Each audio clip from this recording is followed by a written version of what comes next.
2016 marked the arrival of a new team to Formula One for the first time since 2010, as well as the end of 4 drivers' F1 careers, including one that came as a shock. To the joy of commentators everywhere, Felipe Nasr, not Felipe Massa, joined Sauber in 2015 alongside Marcus Ericsson. He enjoyed a strong debut, finishing 5th in Australia, going on to score several strong point-scoring positions on his way to finishing 13th in the standings. Another year at Sauber proved much more difficult, with the team only scoring 2 points the whole year, courtesy of Nasr. Despite this, he was dropped and left Formula One at the end of the year. Since he has dabbled in Formula E and was scheduled to make his IndyCar debut in 2020, but this was postponed due to COVID-19. He has mainly raced in the WeatherTech Sports Car Championship, winning the series in 2018. There is a lot more than meets the eye with Mexican Esteban Gutierrez, as you can find out in our podcast. A tough couple of years in F1 with the Sauber team initially led to him being dropped at the end of 2014. A year on the sidelines testing with Ferrari saw him rejoin the grid with the new Haas team.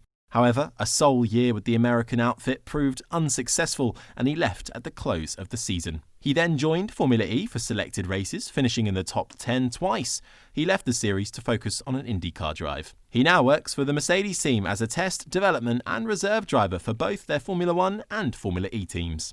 Rio Haryanto made 12 Grand Prix starts for the Manor Racing team and in doing so made history by being the first and, as of 2020, the only Indonesian driver to compete at the top level. A strong junior CV saw him step up to Manor in 2016, but a poor car combined with poor results and teammate Pascal Wehrlein outshining him at every Grand Prix led to doubt over his future. This doubt, combined with a sponsor issue, saw him demoted to reserve driver halfway through the year before the team folded and Haryanto left F1. Haryanto spent a few years out of racing before returning in the form of GT cars.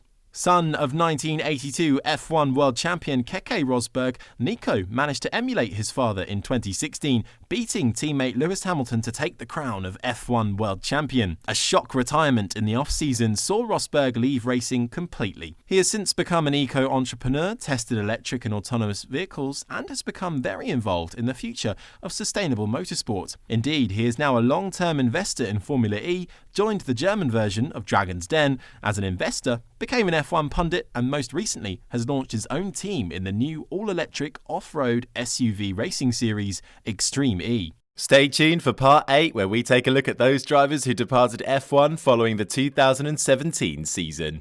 In the meantime, don't forget to like and subscribe and do leave a comment in the section below. Thanks for watching.